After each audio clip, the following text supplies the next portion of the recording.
Pessoal, então daremos início aí mais essa aula. Boa noite a todos. São exatamente 7 horas da noite e 10 minutos do dia 4/11.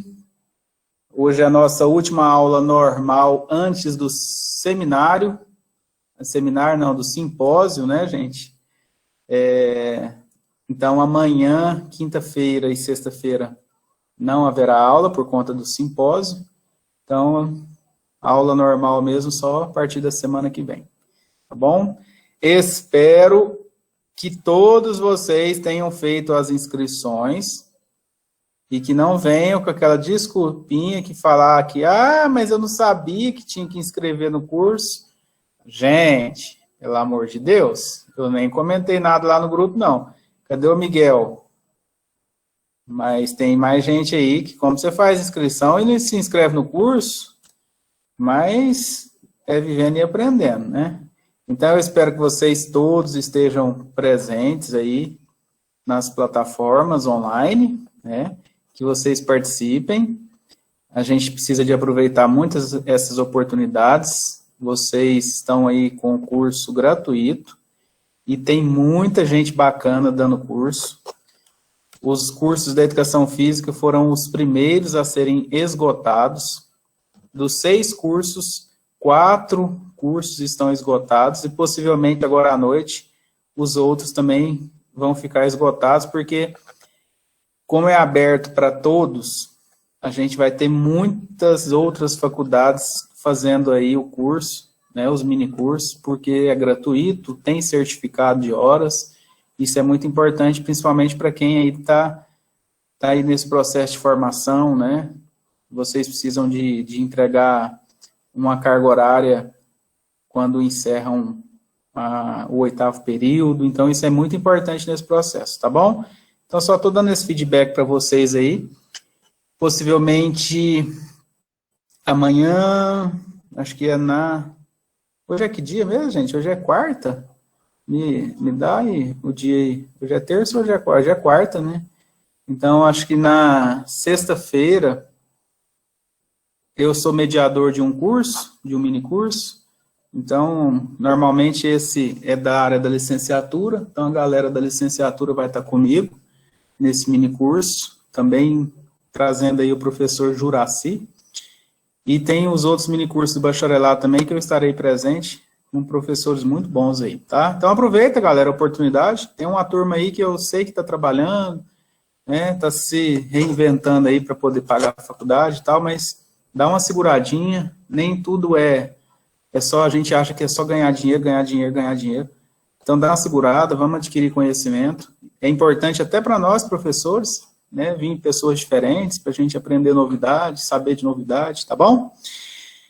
Bem, eu queria falar rapidamente com vocês a respeito da nossa avaliação, da nossa prova da semana passada, bem tranquila, mesmo porque eu deixei vocês aí bem à vontade para me entregar a prova, né, com um tempo maior. Algumas reclamações a respeito da prova ser dissertativa, da prova ser de escrever, e não de marcar X, mas é importante que a gente também tenha essas avaliações que também discorram a resposta e o pensamento de vocês. Então, eu sempre priorizo isso aí. É possível que da N2 também seja da mesma lógica, né, que vocês também tenham que produzir texto, produzir respostas escritas, tá? Eu só quero fazer referência em algumas questões que eu achei que faltou muita argumentação por parte de vocês, não todos, mas algumas argumentações muito fáceis, muito simples, que a gente percebe que são alunos que talvez fiquem online aqui para mim na plataforma, mas não estejam online nos estudos. Então, primeiramente, aquela questão da execução dos tiros, ficou muito claro aquilo ali. Eu gastei por aula, falando de cada tiro. Então, toda aula eu falava de um tiro. A gente vai ter que entender isso no decorrer do processo, mesmo porque, galera, quando a gente estiver lá no estágio supervisionado, que é o estágio, se não me engano, do 7º período, estágio de esportes coletivos, os senhores e as senhoras estarão presencialmente, né? Então, daqui a algum tempo, todos nós estaremos na prática presencial e vocês precisam saber disso. Vocês precisam de ensinar lá no estágio isso aí. E, além do estágio, também ensinar profissionalmente. Imagino que vocês pleiteiam trabalhar na profissão. Então, pode ser que vocês estejam aí nessa dinâmica de trabalhar com esportes coletivos também. Negar uma profissão, negar uma opção profissional, vocês não vão fazer isso, tá? Então, eu tenho execução de 5 tiros, tiro de saída, tiro livre, tiro de lateral, tiro de 7 metros, tiro de meta. Eu pedi para que vocês me falassem como que se executava o tiro e quando que era aquele tiro. Então, como que executa um tiro de saída? Jogador em posse de bola, com o pé sobre a linha central, no meio da quadra. A equipe dele deve estar na defesa. Aí as variações. No tiro de saída, para começar o jogo, para começar o primeiro e segundo tempo, as equipes devem estar cada um na sua quadra. Um tiro de saída após um gol. A equipe que executa deve estar na sua quadra de defesa. A outra equipe pode estar em qualquer lugar.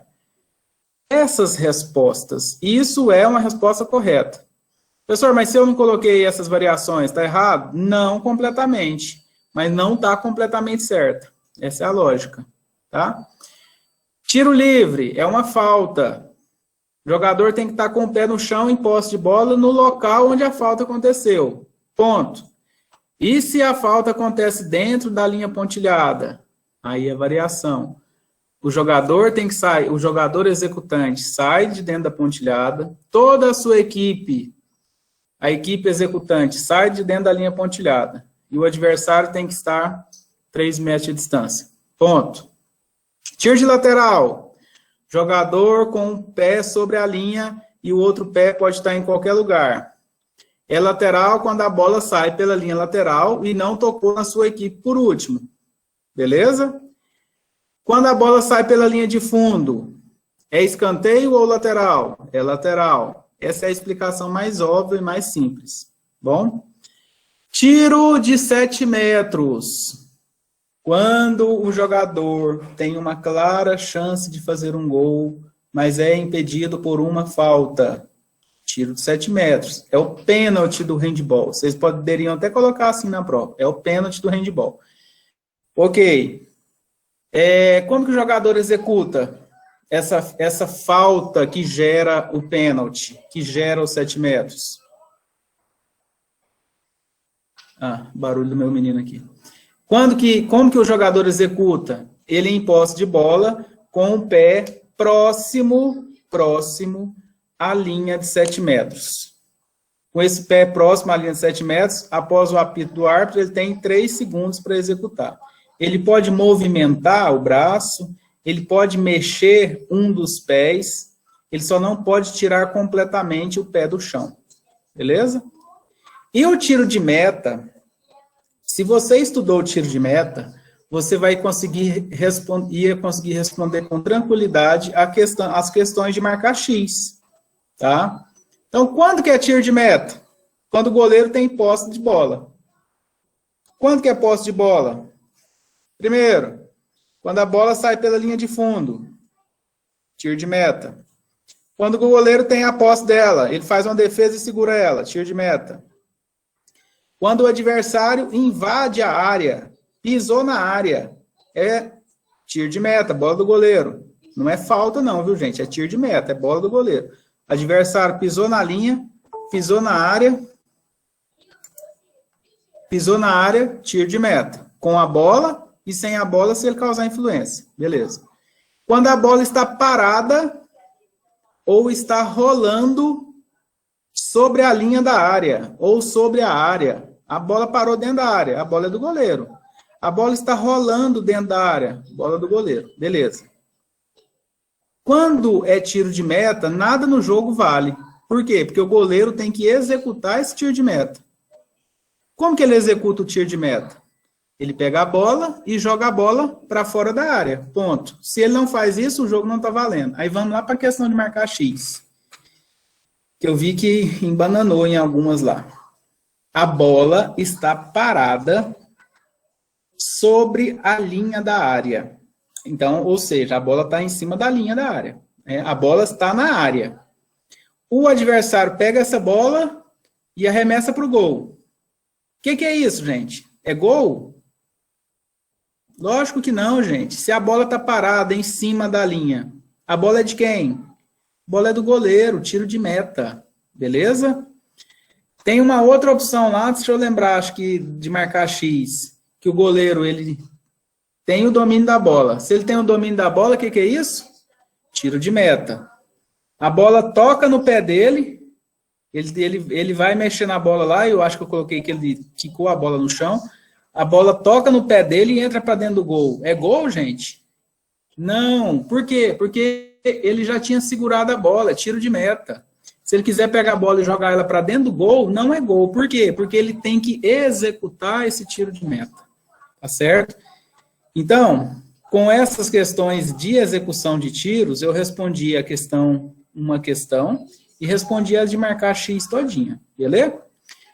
Vamos lá. Outra questão que vocês martelaram a cabeça.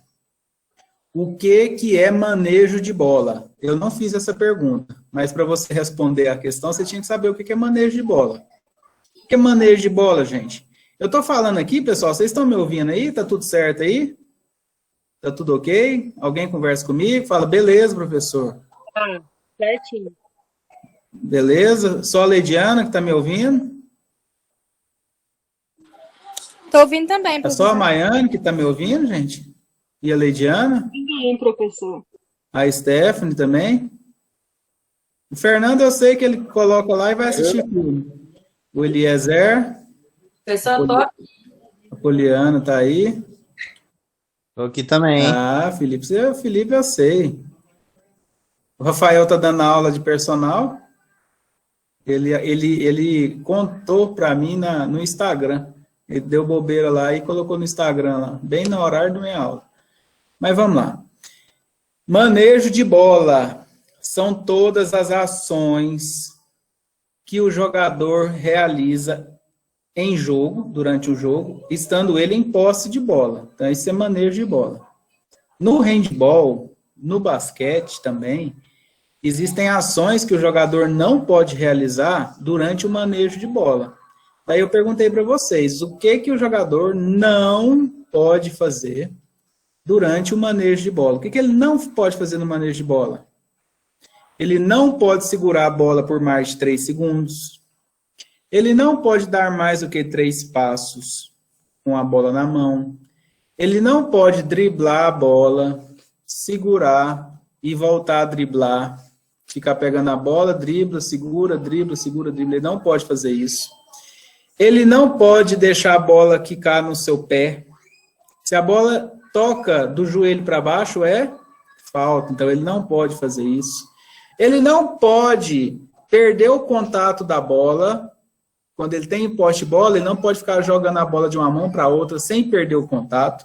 Ele pode, sim, pegar a bola e passar ela para outra mão, mas jogar ela para outra mão não pode. Então, ele não pode perder o contato com a bola, eu já tinha falado com vocês. Ele não pode pisar na área com a bola na mão. Ele não pode jogar a bola no rosto do adversário.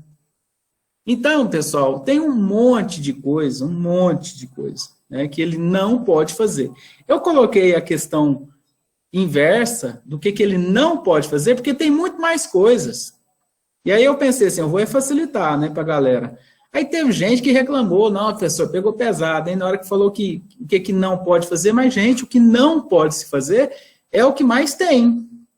Então, por exemplo, professor, eu não posso empurrar o adversário com a bola na mão. Uai, tá errado? Não, não tá errado. Você podia ter colocado isso. Correto. Entendeu?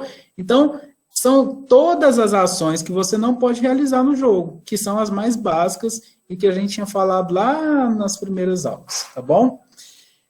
Eu perguntei o que mais para vocês em relação a regras, né? Eu perguntei de punições, isso aí eu não vou ficar falando, porque eu falei isso na última aula. Eu falei de jogo passivo, advertência, teve gente que se perdeu nisso aqui. Primeiro tem a advertência para jogo passivo, que o árbitro não apita, não faz nada. Quando o árbitro levanta o braço desse jeito, a equipe ela pode realizar ainda mais 6 toques. Ela pode tocar mais 6 vezes na bola, tá? Se ela não concluir, aí sim o árbitro vai apitar o jogo passivo e mostrar ali a altura do relógio, beleza? Tá. Que mais? Quais são os fundamentos, né, gente? Quais são os fundamentos do handball? Passe, recepção, empunhadura, progressão, drible da bola, finta, ritmo trifásico, arremesso. Então, conclui aí 8 fundamentos básicos do handball, tá? Gente, foi bem tranquila a prova, porque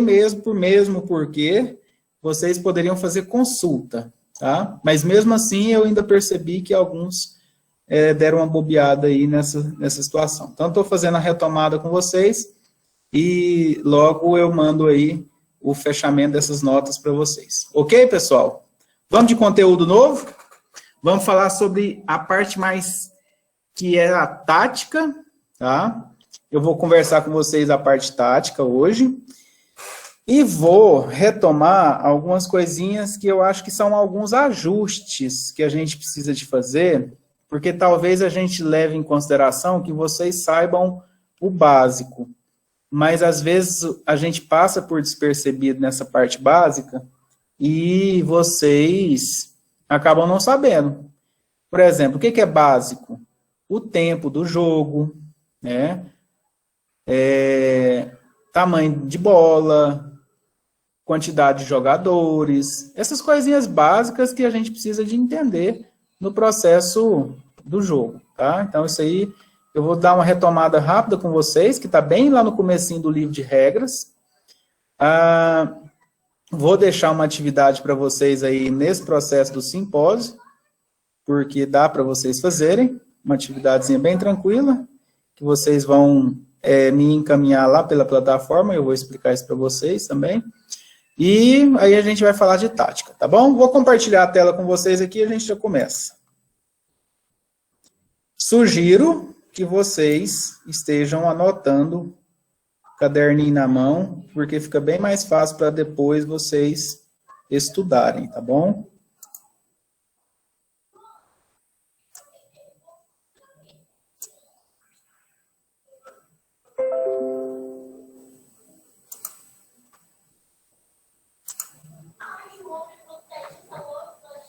Pessoal, eu só estou retomando lá com vocês, e aí a gente está fazendo um apanhado aí no livro de regras.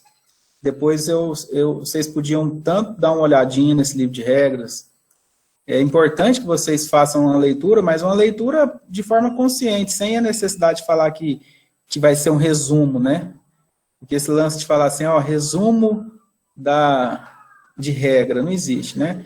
Então, de uma forma consciente, faça a leitura para vocês entenderem o jogo. É uma forma de vocês terem a compreensão do jogo, tá? Tanto é que a atividade que eu vou pedir para vocês fazerem, que é um desenho tático, algo que vocês já fizeram para mim lá no futsal, vocês têm que ter uma compreensão da quadra, né? Compreensão do jogo de uma forma geral, tá bom? Se vocês olharem lá no sumário do livro de regras, vocês vão ver que a gente já passou por praticamente tudo da regra. Então, assim, de uma forma bem tranquila, né, sem aprofundar, a gente conheceu toda a regra. O que está faltando ainda são questões bem simples em relação à sinalização de árbitro, que isso eu vou ter que fazer gravado para vocês. Não dá para eu fazer aqui nessa aula online assim, porque eu preciso de ter uma distância, eu preciso de fazer movimento, então eu vou fazer gravado para vocês. E eu preciso de aprofundar com vocês a parte do manejo de bola. Então, isso também eu preciso de fazer gravado. Isso eu falei para vocês que a gente vai ter, que é para vocês entenderem quando que é falta na hora de executar um drible, né? Essas coisinhas básicas de manejo de bola, tá bom? Eu estou retomando com vocês, então vejam que a gente está na regra 2. A regra 1 é a quadra, então a quadra não vou passar por ela, mas a regrinha 2... é uma questão de leitura, Mas o que é importante que vocês saibam, pessoal, é o tempo oficial de uma partida. Qual que é o tempo oficial de uma partida? 2 tempos de 30 minutos. O jogo é corrido.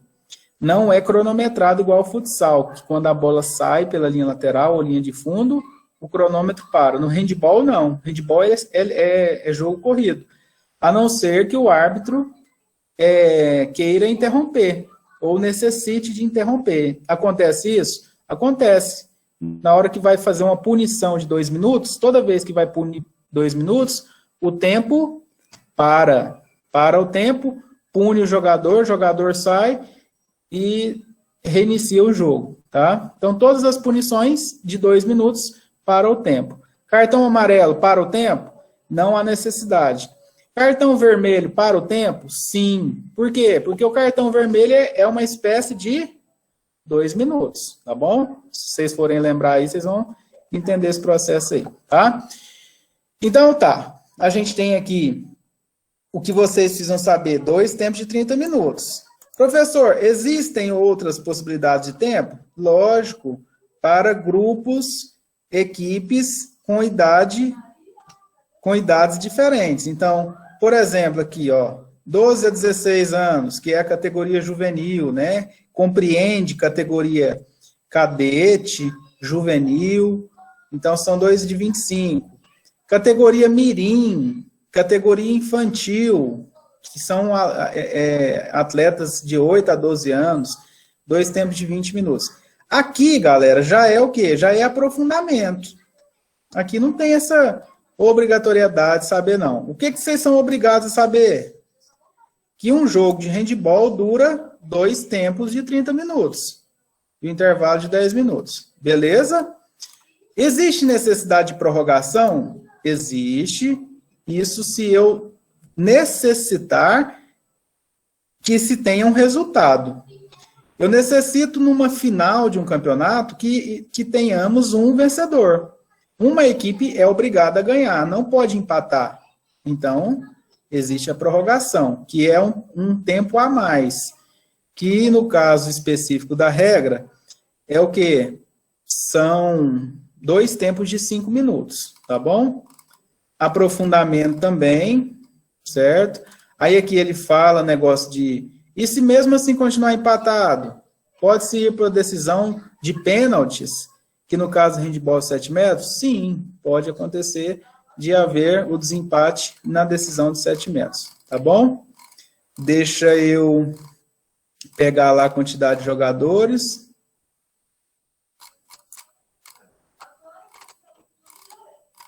Punições disciplinares.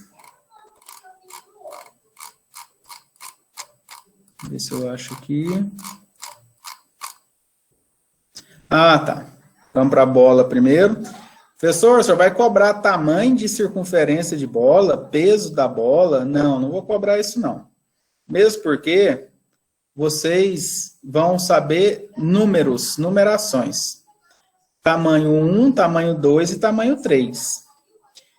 Professor, o que o senhor vai cobrar da gente? Eu preciso que vocês entendam o seguinte, professores de handball, que vocês entendam que existe tamanho diferente para a bola das equipes masculinas e das equipes femininas, tá? Os homens jogam com a bola que a gente chama tamanho 3. As mulheres jogam com a bola que é do tamanho 2. Igor. Seguinte. Dorme não? Vocês veem, né, gente? Como é que é dar aula em casa, né? Ops.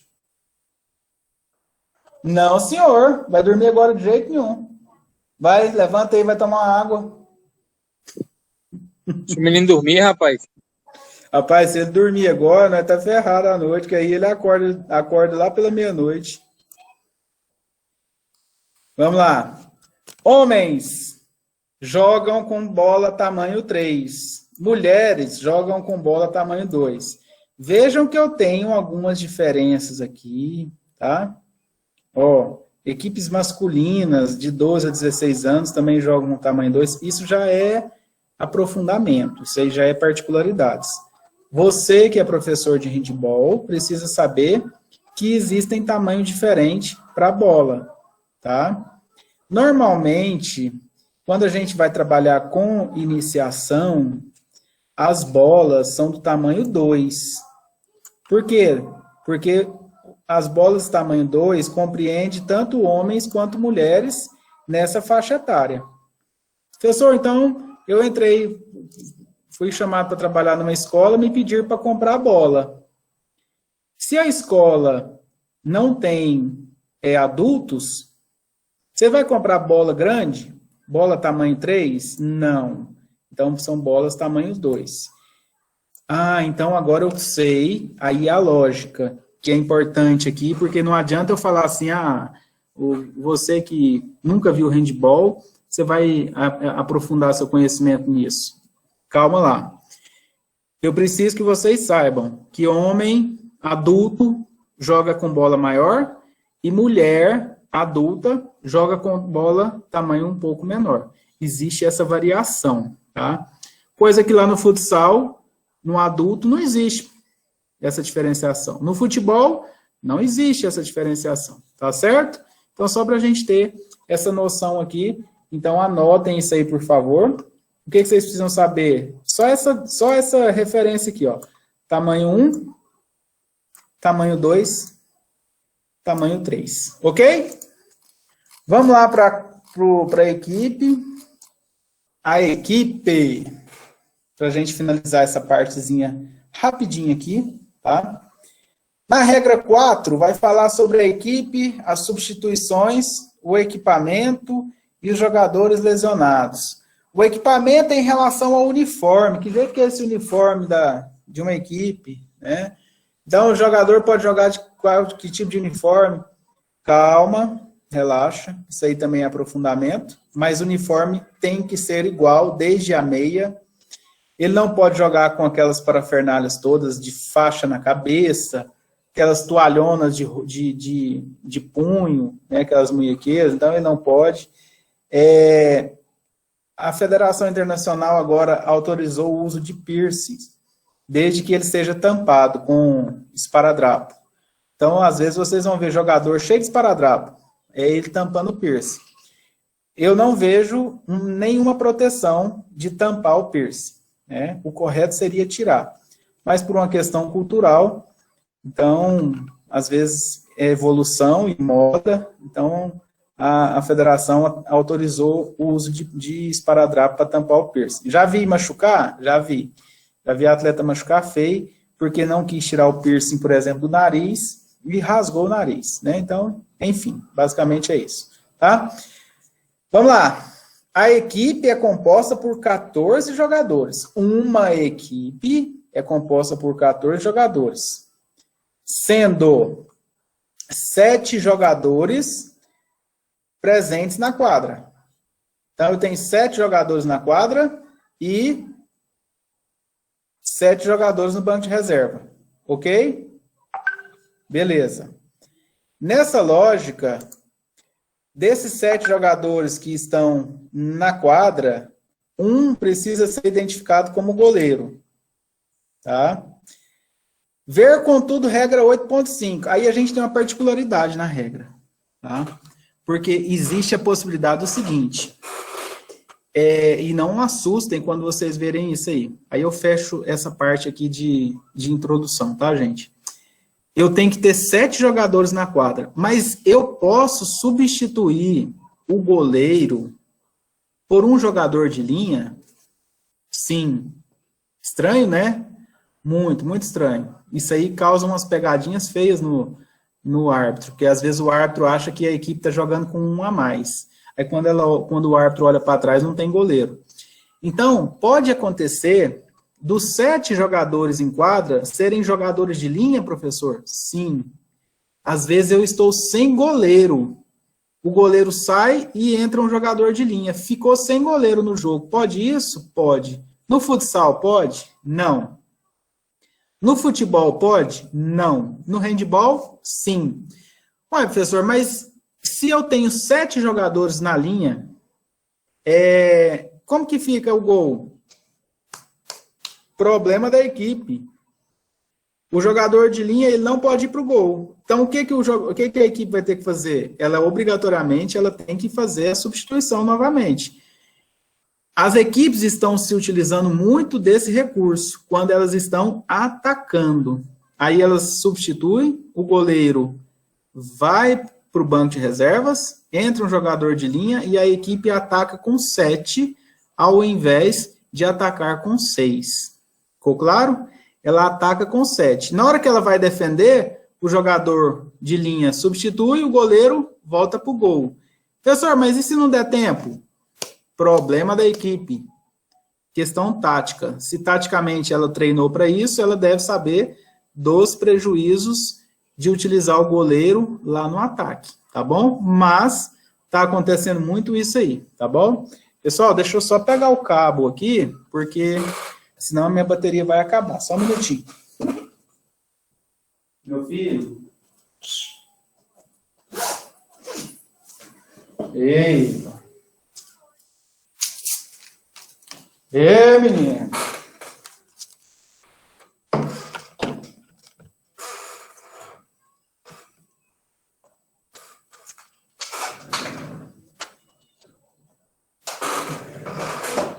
Pronto. Vamos resumir aqui rapidinho esse conhecimento. Primeira coisa que eu falei, tempo de jogo. Qual que é o tempo do jogo de handball? 2 tempos de 30 minutos. Professor, existe variações de acordo com a idade? Sim. Então, vocês vão precisar de saber disso lá na frente. Se vocês precisarem de fazer algum jogo com equipes juvenis, né? Com equipes cadete, infantil, vocês vão ver que tem 2 tempos de 20 minutos, 2 tempos de 25. Mas o que você vai precisar saber, que vai estar na prova, é que o tempo de um jogo de handball, 2 tempos de 30 minutos, para equipes categoria adulto, e aí nesses jogos que vocês assistirem. Ok. Existe tamanho de bola diferente para jogadores, professor? Sim. Para os homens, tamanho 3. Para as mulheres, tamanho 2. Existe variação além disso, professor? Tem. Tem bola tamanho 1? Tem. Para os menininhos, categoria infantil, isso é óbvio. O que você precisa saber? Que tem bola tamanho 2 para mulher e bola tamanho 3 para homens. Fechou? Fechou. Quantos jogadores compõem uma equipe de handball? 14 jogadores. Ou 14, né? A língua portuguesa mudou isso aí. Então, são 14 jogadores que compõem uma equipe de handball, sendo 7 jogadores na quadra. Desses 7 jogadores, 1 ocupa a função de goleiro. Beleza? Definir? Essa partezinha básica, a gente já conclui então, tá? Já vou passar adiante com vocês. Nós estamos com 13 pessoas aqui. Faltando uma galera. Eu já vou passar para vocês a... Tá aqui.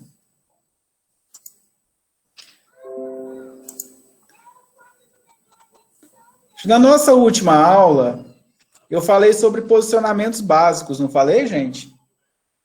Alas, armadores e pivô.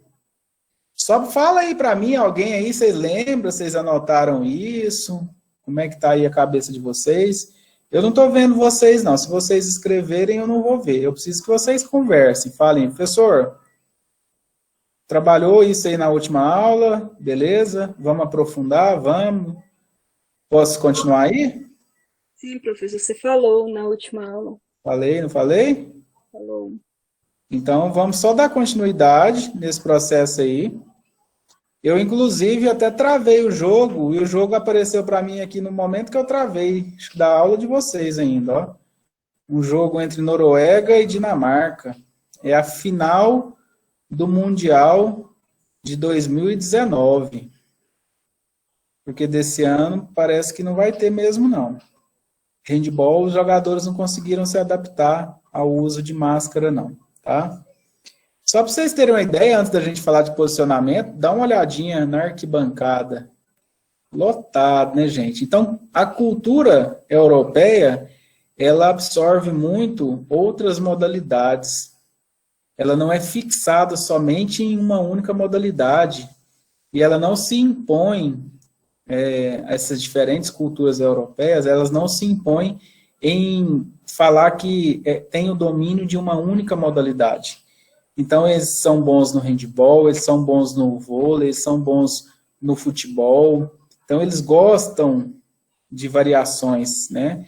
Infelizmente, aqui no Brasil, a gente ainda tem essa cultura de ficar martelando em uma única modalidade. E aí, quem não gosta de futebol, não gosta de nada, né? Então, infelizmente, a gente ainda tem isso. Inclusive, entre nós, profissionais da área, a gente ainda tem esses embates, né? Mas nós precisamos de mudar um pouco esse discurso, tá bom? Então, vejam que lá é lotado jogos, a galera gosta muito da modalidade, né, e faz por merecer mesmo, porque eles são bons jogadores, excelentes equipes. Eu tenho aqui, então, galera, primeira definição, lado esquerdo e lado direito. Lado esquerdo, para quem está atacando para cá, né, para essa direção que a equipe branca está atacando. Então, o lado esquerdo, eu tenho esse ala, é o extrema esquerda, ala esquerdo, lateral esquerdo. Olha só onde ele fica posicionado dentro dessa tática. O armador esquerdo, o armador central, armador direito e o ala direito também posicionado bem na extrema. Olha só o espação que ele tem aqui. Dentro da linha pontilhada, entre os jogadores da barreira, eu tenho também o jogador que chama pivô. Pivô. Ele normalmente joga de costas para o gol adversário, tá bom?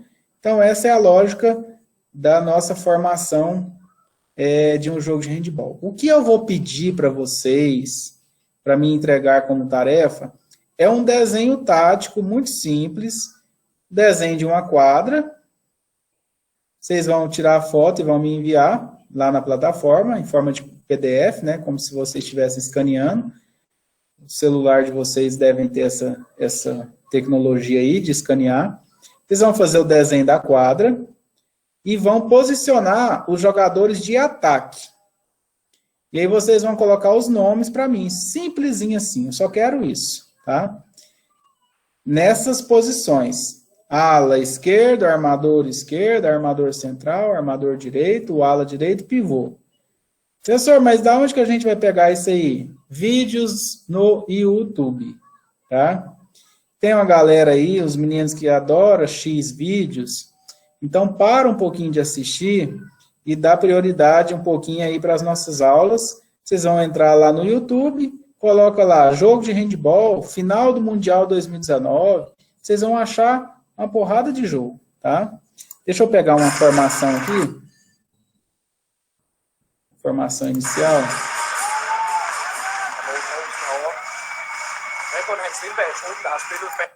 Formação inicial. Olha só. Normalmente aqui faz uma triangulação, tá?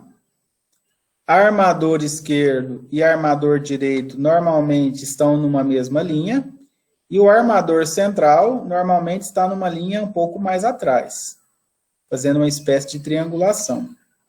Alas e alas estão nas extremidades. E o pivô, ele tem a liberdade de se movimentar aqui próximo à área do adversário. Beleza?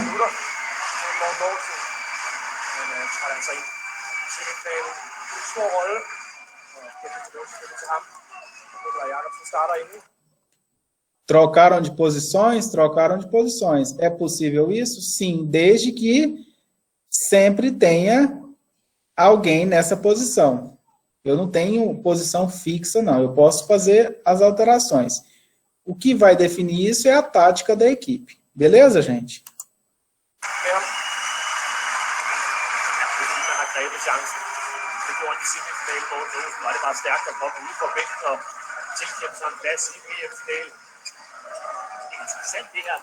Eles trocaram de posição de novo. E eles ainda se mantêm numa mesma estrutura, ó. Armador esquerdo, armador direito, numa mesma linha. Armador central atrás para receber bola. Ala direito, ala esquerda nas extremidades. E o pivô buscando espaço. Beleza? O que eu quero que vocês entendam, e quem foi espertalhão aí, já tirou foto, ou já desenhou essa formação, né? Eu quero que a gente chegue nesse processo aqui. Então, eu vou tirar daqui e a gente vai entrar nessa parte aqui. Tá bom? Isso aqui ainda não está disponível para vocês lá na plataforma, porque é a primeira vez que a gente está falando sobre isso aqui, tá? Então, eu tenho aqui as funções. Cadê? As funções específicas por posto, né, por posicionamento. Então, a gente tem aqui os extremas ou alas, tá? Aí, aqui está toda a definição dessas posições, tá, pessoal? Então, aqui eu estou explicando para vocês todas essas definições.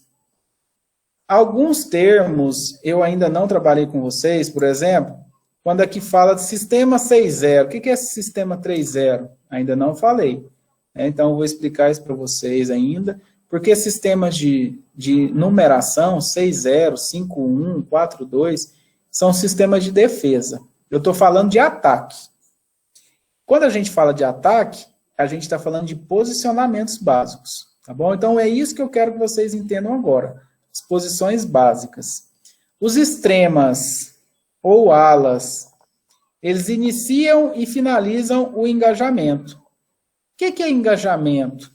É aquela movimentação que os jogadores fazem com a bola, de vai e vem com a bola. Aquele movimento da bola vai para um canto e vai para o outro, vai para um canto e vai para o outro. Aquilo a gente chama de engajamento. Tá? Além disso, ele tem a função de fintar o oponente direto para finalizar. Ele circula, ele faz a movimentação normal, né? Circulação no jogo. Joga nos 9 metros. Qual que é a linha dos 9 metros, gente? A pontilhada. Tá? E também joga lá na linha de fundo. Lá naquela linha onde a gente viu, lá no fundo. Tá? É o primeiro a realizar contra-ataques. Então, ele é o primeiro a chegar no ataque. Ele é o primeiro jogador a chegar no ataque. Quando se adota o sistema 6.0. Então, ele está lá na defesa. Quando a equipe dele recebe a bola ou consegue retomar a posse de bola, quem chega primeiro no ataque? Os 2 alas. Então, ele tem essa característica. Tá bom? Já o pivô, ou os pivôs, né? Eu vou tirar isso aqui, porque normalmente na iniciação a gente joga com pivô. Um só pivô. Ele tem a função de quê? Abrir os espaços para os jogadores de primeira linha. A gente entende que as linhas, elas têm uma função tática, tá? Então, por exemplo, primeira linha é a linha pontilhada, a linha de 9 metros. O pivô, ele abre espaço para aqueles jogadores que estão jogando lá na linha dos 9 metros. Ele finaliza dos 6 metros. Qual que é a linha dos 6 metros? A linha da área de gol, né? Ele realiza bloqueios, ele ocupa os espaços liberados pela defesa, dá opção para os jogadores de primeira linha e realiza ações combinadas entre primeira e segunda linha. Tá? Vou voltar lá. Vou voltar aqui. Para vocês entenderem. Eu tenho a primeira linha, são esses jogadores. Eles são jogadores que jogam na linha dos 9 metros. São jogadores de primeira linha. E ele faz jogadas combinadas com jogadores da segunda linha. Quem são jogadores da segunda linha? Os alas, que estão aqui nessa segunda linha. Primeira linha, linha pontilhada. Segunda linha, linha da área. Tá? Então, essa é a lógica na explicação lá daquela função do pivô, tá bom? De novo, primeira linha, linha dos 9 metros, linha pontilhada. Segunda linha, linha dos 6 metros, linha da área de gol, ok? Voltando. Armadores, tanto o armador direito quanto o armador esquerdo. Iniciar, dar continuidade e finalizar o engaje. Esse engaje é o quê? O engajamento, aquela movimentação de vai e vem. Ele inicia, ele dá continuidade e ele pode finalizar. Então, ele tem toda essa liberdade para fazer a movimentação de bola. Os armadores, direita, esquerda e central, são os jogadores que mais pegam na bola. Então, vocês observam no jogo que naquela triangulação, quem mais está movimentando com a bola são os armadores, direita, esquerda e central. Tá?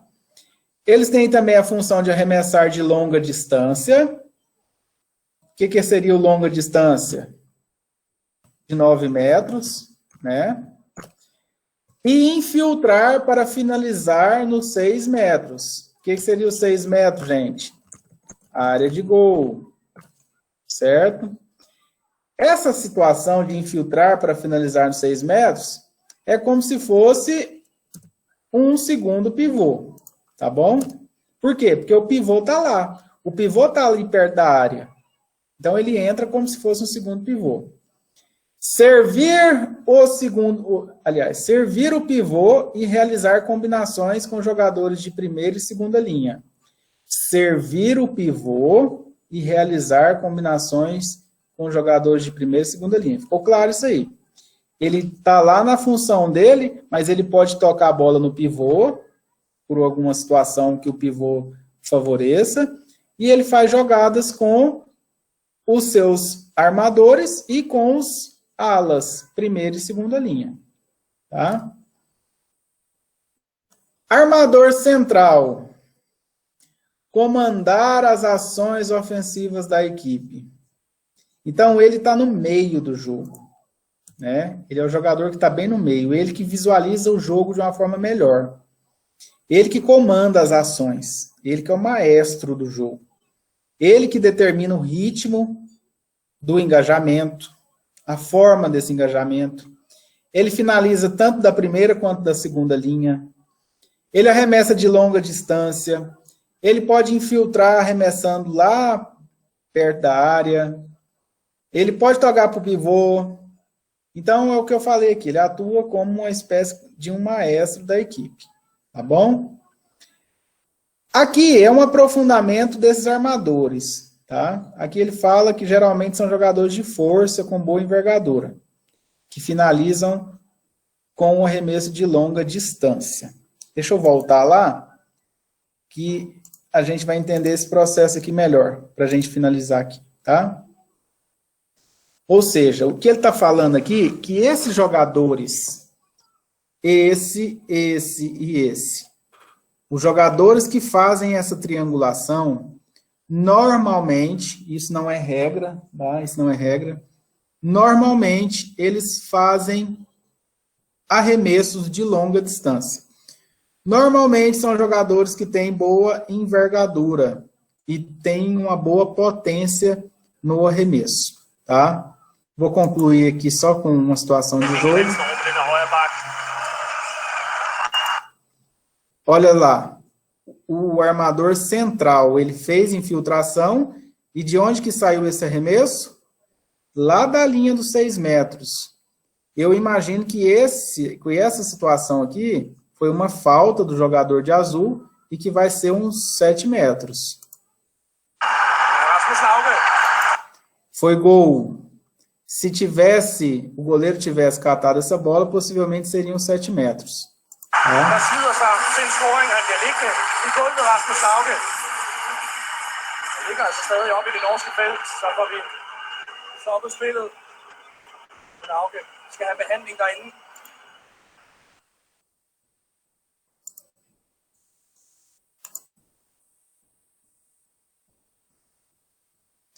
Eu vou deixar nessa tarefa para vocês, eu até tive a ideia aqui agora. voltei com vocês para a gente finalizar aqui já. Eu vou deixar para vocês como tarefa, e aí eu vou deixar o link desse jogo também, para que vocês façam a leitura do jogo, para poder conseguir desenhar. Vocês assistam o jogo, porque é importante vocês entenderem esse processo do jogo, tá? Principalmente nesse momento difícil que a gente está com aulas teóricas, é necessário que vocês assistam a jogos para compreender como que funciona o jogo de fato, né? Porque se a gente ficar só falando aqui, e aí a gente não vai conseguir compreender o jogo se a gente não assistir, tá bom? Então eu vou pedir para vocês assistirem, vou deixar o link lá, vou fazer a formatação lá para obrigá-los a assistir, então só vai ter validade se vocês acessarem e assistir o vídeo, não vou estabelecer muito tempo, tá? Então uns 10 minutinhos de vídeo, quem quiser assistir mais, ótimo, né? Mas pelo menos uns 10 minutinhos de vocês assistirem o jogo e me fazer a tarefa, que é a quadra com o desenho tático ofensivo, tá bom? Assim que eu disponibilizar para vocês, eu aviso vocês lá no nosso grupo do WhatsApp. Beleza, galera? Professor, Oi. o desenho tático, no caso do handball, ele, tipo, como você pediu o ofensivo, não foi? Aham, o ofensivo. Isso, no caso, é só os jogadores mesmo que estão mais lá na frente? Vocês não precisam de colocar a outra equipe, tá bom? Uhum. Então, vocês vão fazer um desenho tático para mim só com 7 jogadores. O goleiro e os 6 jogadores lá no ataque, tá bom? Eu não preciso de desenhar a defesa, não. Porque eu Mas quero... ele vou fazer também tem não tem ou você ainda não explicou, né, que tipo, como que fala? Aqueles números, tipo 4... Ah, não, isso aí no handball é diferente. A gente vai ver esses números só na defesa. Por isso que eu vou fazer separado, para vocês terem assim a visão da equipe de handball atacando e da equipe de handball defendendo. Porque no handball, quando a gente fala de ataque, a gente fala de posicionamentos. A gente não fala de números. É diferente no handball. Quando a equipe está na defesa, aí a gente fala de números. 6-0, 5-1, 4-2, 3-3. Quando ela vai para o ataque, você tira os números e virou posicionamento. Ala, armador direito, armador esquerdo, central, entendeu? Então, para essa atividade eu vou pedir só ofensivo, só do ataque, tá bom? Gente, então era isso por hoje. Agradeço aí mais uma vez a participação de vocês. Fiquem atentos aí na nossa plataforma. Assistam jogos, façam esse compromisso comigo para vocês entenderem a modalidade, que vocês vão precisar de usar ela, independente. Professor, mas eu não quero trabalhar com isso, mas tem um estágio, e aí no estágio vocês vão precisar disso aí, tá bom, galera? Então é isso, agradeço aí mais uma vez a participação de vocês. Se tiverem alguma dúvida, só perguntar. Deixa eu finalizar a gravação aqui.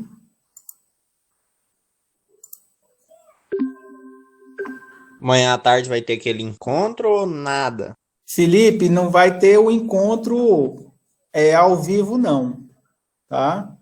Porque eles informaram a gente que não tem aula quinta nem sexta.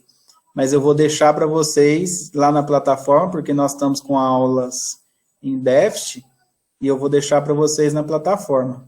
Mesmo porque eu acho que não atrapalha em nada, né? Se a gente tivesse a aula à tarde, não vai ter nenhum mini curso, não vai ter nenhuma atividade à tarde, mas eles falaram que não é para ter. Então eu vou gravar ela e vou deixar elas para vocês lá, tá bom? Ok? Beleza. Então tá bom. Gente, então é isso. Paz e amor para vocês. 2 minutos para quem não está aqui. E valeu por hoje. Obrigado aí mais uma vez pela participação. Falou então, hein? Falou, meu bruxo. Boa noite. Boa noite, fiquem com Deus. Um abraço. Um abraço, mestre.